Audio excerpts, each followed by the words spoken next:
오늘의 이야기 안녕하세요. 깊이 있는 지식과 따뜻한 통찰을 나누는 시간입니다. 오늘 우리는 현대사회를 살아가는 우리 모두에게 매우 중요하면서도 때로는 혼란스럽게 다가오는 주제에 대해 이야기 나눠보려 합니다. 바로 초자연적인 세계와 우리의 믿음에 관한 이야기입니다.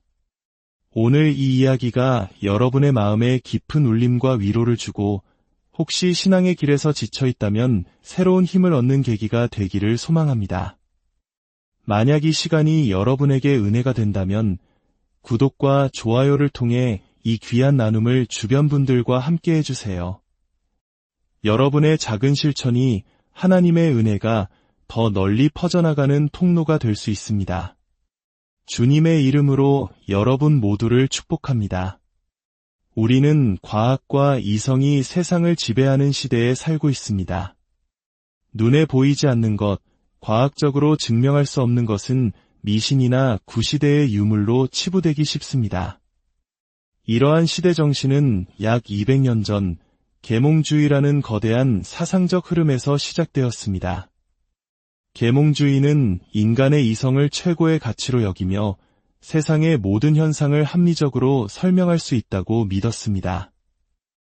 이러한 시대 정신을 극명하게 보여주는 한 인물이 있습니다.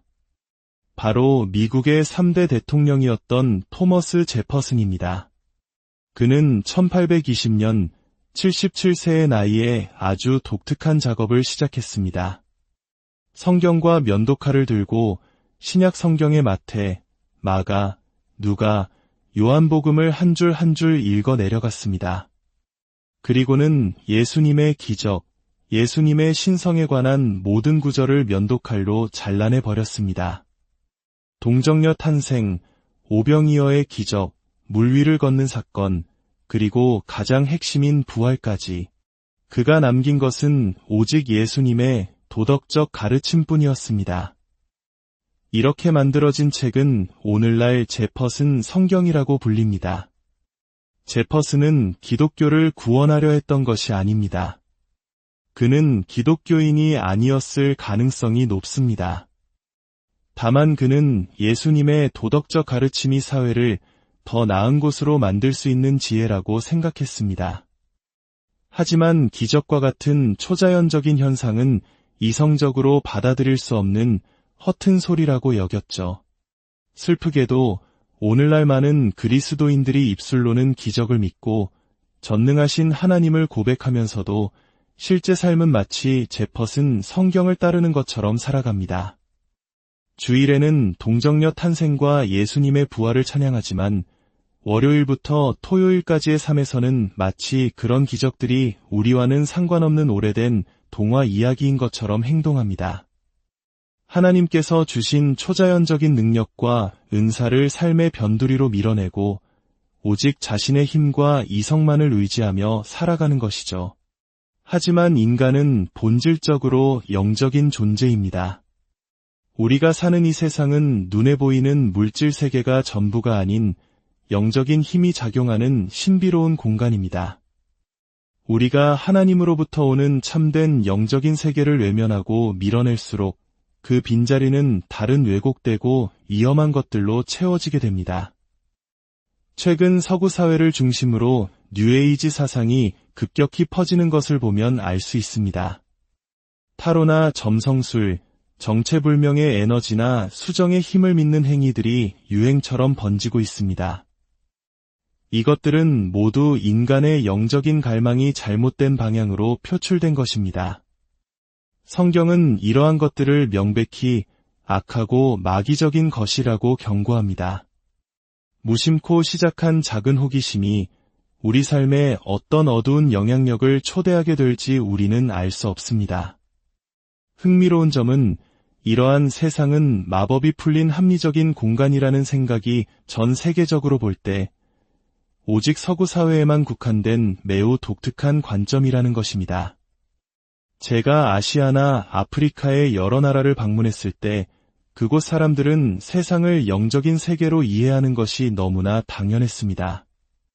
그들은 눈에 보이는 모든 것 너머에 신적인 존재나 영적인 힘이 작용하고 있으며 그 힘과 관계를 맺는 것이 중요하다고 믿습니다. 오직 서구의 영향을 받은 우리만이 글쎄, 그럴 수도 있지만 아닐 확률이 더 높지라며 냉소적인 태도를 보입니다. 우리는 우리가 얼마나 독특하고 신비로운 세상에 살고 있는 영적인 존재인지 다시 한번 깨달아야 합니다. 하나님께서 우리에게 허락하신 삶은 단순히 눈에 보이는 것을 넘어 더 풍성하고 놀라운 차원으로 우리를 초대하고 있습니다. 오늘 우리가 함께 나눌 고린도전서 12장의 말씀은 바로 그 초자연적인 세계로 들어가는 문을 열어주는 열쇠와도 같습니다. 고린도전서 12장 7절은 이렇게 말씀합니다. 각 사람에게 성령을 나타내심은 유익하게 하려 하심이라. 이 구절에는 매우 중요한 두 가지 진리가 담겨 있습니다. 첫째, 각 사람에게 성령의 나타나심, 즉 은사가 주어진다는 것입니다. 여기에는 외회가 없습니다.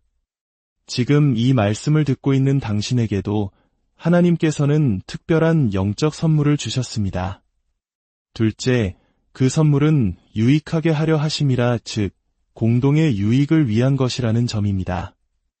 하나님이 당신에게 주신 은사는 당신 자신만을 위한 것이 아닙니다.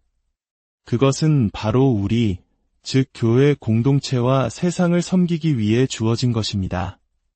안타깝게도 오늘날 많은 교회들이 교인들의 소비자적인 신태를 넘어서지 못하고 있습니다. 많은 사람들이 교회를 영적인 서비스를 제공받는 곳으로만 생각합니다. 설교를 듣고 찬양을 통해 위로받는 것, 그것이 신앙생활의 전부라고 여기는 경향이 있습니다. 마치 영화관에서 팝콘을 먹으며 영화를 관람하듯 다른 사람들이 섬기는 모습을 구경만 하는 것입니다. 하지만 성경은 분명히 말합니다. 당신이 자신의 영적 성숙을 오직 나와 하나님 사이의 문제로만 여긴다면 당신은 결코 그리스도 안에서 온전히 성장할 수 없습니다. 진정한 성장은 나 자신을 위해 죽고 다른 사람을 섬기기 위해 나의 시간과 재능을 내어드릴 때 일어납니다. 하나님께서 당신에게 주신 모든 좋은 선물이 나를 위한 것이 아니라 다른 사람들을 위한 것이며 이를 통해 하나님께 영광을 돌리고 공동체에 유익을 주기 위한 것임을 깨달을 때 우리는 진정한 기쁨과 성숙을 경험하게 됩니다. 이 자리에 잠자고 있는 엄청난 잠재력을 생각하면 가슴이 뜁니다. 만약 우리 모두가 하나님께서 주신 각자의 은사를 사용하기 시작한다면 이 공동체와 세상이 얼마나 놀랍게 변화될 수 있을까요? 저는 아직 섬기기에는 믿음이 부족해요 라고 말할지도 모릅니다. 하지만 우리는 섬김을 통해 성숙해지는 것입니다.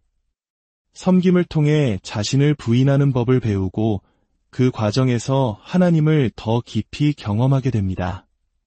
자, 이제 바울 사도가 언급하는 구체적인 성령의 은사들, 그 중에서도 우리의 이성을 뛰어넘는 초자연적인 세 가지 은사에 대해 더 깊이 들어가 보겠습니다. 첫 번째는 믿음의 은사입니다. 어떤 사람에게는 같은 성령으로 믿음을, 여기서 말하는 믿음은 우리가 구원받을 때 고백하는 구원 얻는 믿음과는 조금 다릅니다. 모든 그리스도인은 예수 그리스도께서 나의 죄를 위해 십자가에서 죽으시고 부활하셨다는 사실을 믿음으로 고백함으로써 구원을 받습니다. 이것은 모든 신자의 기본입니다.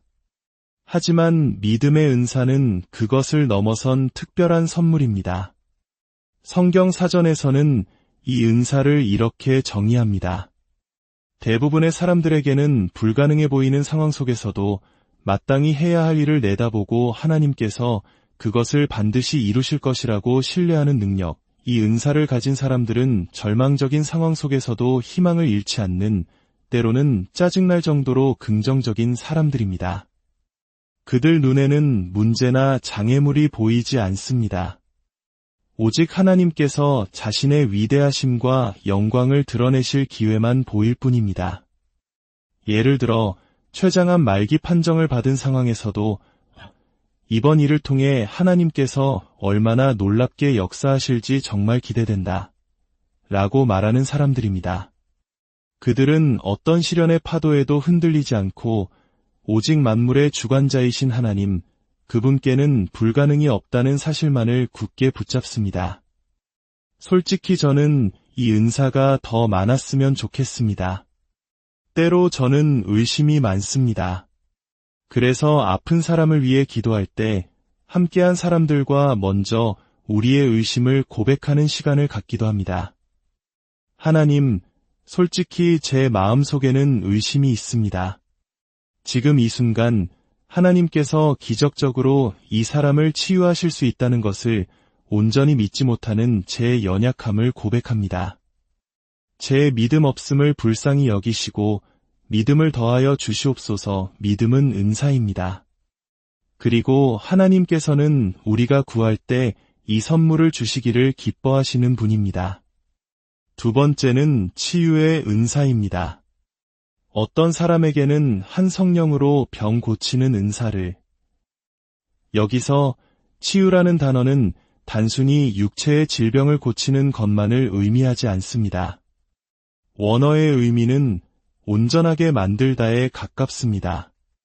즉, 육체적, 감정적, 정신적, 영적인 모든 영역에서 한 사람을 온전하고 건강하게 회복시키는 것을 포함합니다. 치유의 은사를 가진 사람들은 치유를 하나님의 나라가 이 땅의 어둠을 뚫고 임하는 표징으로 이해합니다. 그들은 예수 그리스도께서 지금도 다스리고 통치하시기에 그분의 나라가 이 순간 이 질병과 아픔 가운데 강력하게 임할 것을 믿음으로 선포하며 기도합니다. 때로는 기도 중에 지금 좀 어떠세요? 아직 통증이 남아있나요? 그럼 한 번 더 기도합시다 라고 말하며 하나님께서 일하고 계심을 확신하고 끈질기게 기도합니다. 물론 우리가 원하는 만큼 항상 치유가 일어나는 것은 아닙니다. 신약 성경에서 죽은 사람도 살리는 놀라운 치유의 은사를 가졌던 바울 사도조차도 그의 동역자였던 에바브로디도가 병들어 거의 죽게 되었을 때 또 다른 영적 아들 디모데가 이장병으로 고생할 때 즉시 치유하지 못했습니다. 이것은 무엇을 의미할까요?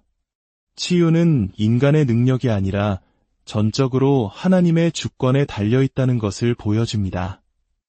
치유하시는 분은 사람이 아니라 하나님이십니다. 세 번째는 능력 행함의 은사, 즉 기적을 행하는 은사입니다. 어떤 사람에게는 능력 행함을, 기적이란 자연 법칙을 거스르는 초자연적인 사건으로 과학으로는 설명할 수 없으며 오직 하나님에 의해서만 일어날 수 있는 일을 말합니다. 물론 우리는 일반 은총의 기적 속에서 살아갑니다. 의술의 발전, 새로운 치료법, 우리가 타고 다니는 비행기, 이 모든 것이 인류에게 주신 하나님의 보편적인 선물이며 기적입니다. 하지만 오늘 본문이 말하는 기적은 그런 차원을 넘어섭니다. 수술이나 약물과 같은 자연적인 수단을 통하지 않고 하나님께서 직접 자연 질서에 개입하셔서 일으키시는 초자연적인 사건을 말합니다. 예수님의 삶을 보십시오. 그분은 말씀 한마디로 폭풍을 잠잠하게 하셨고 죽은 소녀를 일으키셨으며 무화과나무를 저주하여 말라버리게 하셨습니다. 그리고 무엇보다도 죽음에서 스스로 부활하셨습니다. 시간과 공간을 초월하여 모든 것을 창조하신 하나님께는 불가능한 일이 없습니다.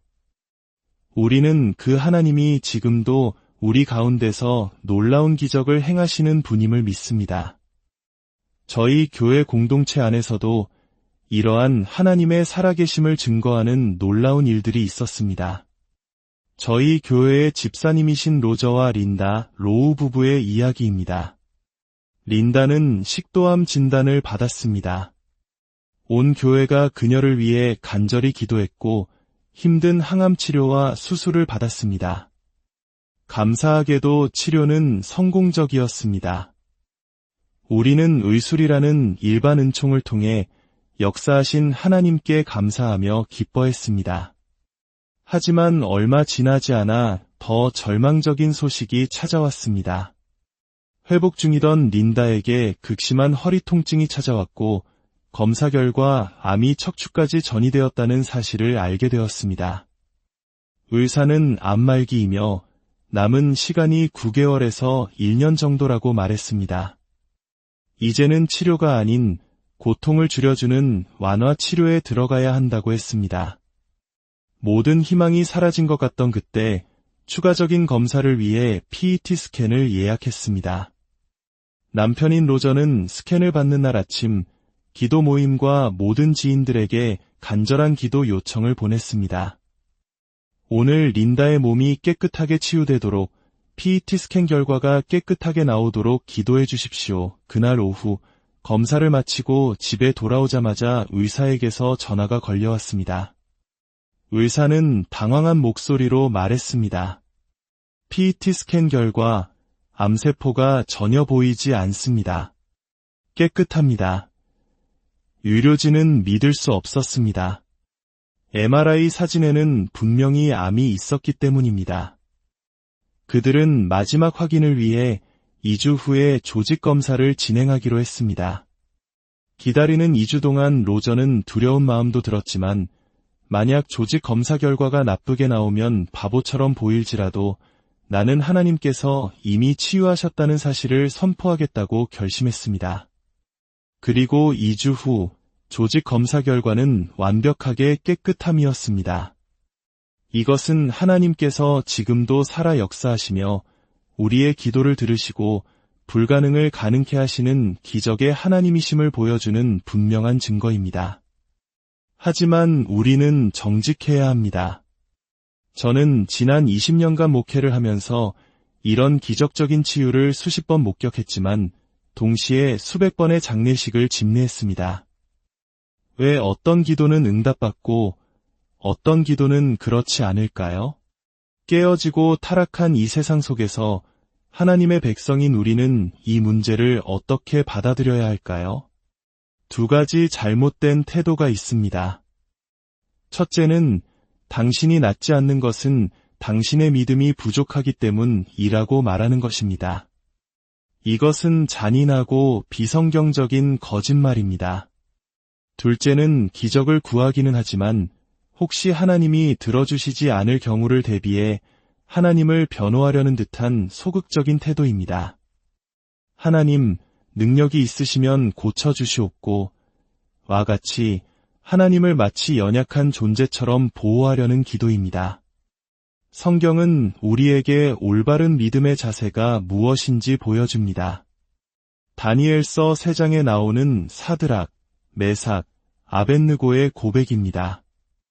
그들은 느부갓네살 왕이 만든 금 신상에 절하지 않았다는 이유로 극렬히 타는 풀무불 속에 던져질 위기에 처했습니다. 그때 그들은 이렇게 고백합니다.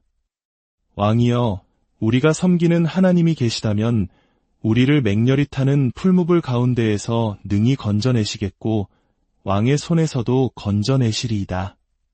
그렇게 하지 아니하실지라도 왕이여, 우리가 왕의 신들을 섬기지도 아니하고 왕이 세우신 금 신상에게 절하지도 아니할 줄을 아옵소서. 이 고백 안에 우리가 가져야 할 완벽한 믿음의 자세가 담겨 있습니다. 첫째, 하나님은 우리를 구원하실 능력이 있으십니다. 하나님은 전능하십니다. 둘째, 하나님은 우리를 반드시 구원하실 것입니다. 이것은 믿음의 선포입니다. 그리고 가장 중요한 세 번째, 그렇게 하지 아니하실지라도 설령 하나님께서 내 뜻대로 내 시간표대로 응답하지 않으실지라도 그분은 여전히 나의 하나님이시며 나는 그분을 신뢰하고 경배할 것입니다. 이것이 바로 기적을 행하시는 하나님 앞에 우리가 가져야 할 올바른 자세입니다. 이 세 가지 중 하나라도 빠지면 우리는 응답하지 않으시는 하나님께 분노하거나 쉽게 낙심하게 될 것입니다. 마가복음 9장에는 귀신 들려 고통받는 아들을 둔 한 아버지의 이야기가 나옵니다. 아들은 불 속으로도 물 속으로도 뛰어들며 스스로 목숨을 끊으려 했습니다. 아버지는 절박한 심정으로 예수님께 나아와 말합니다. 무엇을 하실 수 있거든 우리를 불쌍히 여기사 도와주옵소서. 예수님께서 대답하십니다. 할 수 있거든이 무슨 말이냐? 믿는 자에게는 능히 하지 못할 일이 없느니라. 그러자 그 아이의 아버지는 즉시 소리내어 외칩니다. 성경 전체에서 가장 정직하고 위대한 고백 중 하나일 것입니다. 내가 믿나이다. 나의 믿음 없는 것을 도와주소서. 어쩌면 오늘 우리 중 많은 이들이 바로 이 아버지의 심정일 것입니다. 도저히 내 힘으로는 해결할 수 없는 문제, 끊어내지 못하는 중독, 회복되지 않는 마음의 상처, 끝이 보이지 않는 질병 앞에서 모든 희망을 잃고 지쳐 있을지 모릅니다. 바로 그때 이 아버지의 기도가 우리의 기도가 되어야 합니다. 주님, 제가 믿습니다. 그러나 제 안에는 여전히 불신과 의심이 가득합니다. 제 믿음 없는 것을 불쌍히 여기시고 도와주시옵소서. 우리는 기적과 표적을 좇는 사람들이 아닙니다. 우리는 예수 그리스도를 좇는 사람들입니다. 우리가 예수님을 사랑하고 예수님을 깊이 알아가고 그분을 온전히 예배할 때 기적은 우리를 따라오게 될 것입니다. 이제 잠시 우리의 마음을 모아 기도하는 시간을 갖겠습니다. 당신의 삶에 하나님의 초자연적인 돌파가 필요한 영역이 있다면, 기적이 필요한 상황이 있다면, 치유가 필요한 아픔이 있다면 마음속으로 함께 기도합시다. 하나님은 우리의 기도를 들으시는 분이며 우리가 간구할 때 기뻐하시는 분입니다. 하나님 아버지, 오늘 우리에게 주신 말씀을 감사합니다. 우리가 살아가는 이 세상이 단순히 눈에 보이는 물질 세계가 아님을 깨닫게 하시고 하나님의 살아있는 능력이 역사하는 초자연적인 현실 속에 살아가도록 초대해 주시니 감사합니다. 우리의 연약한 믿음을 고백합니다.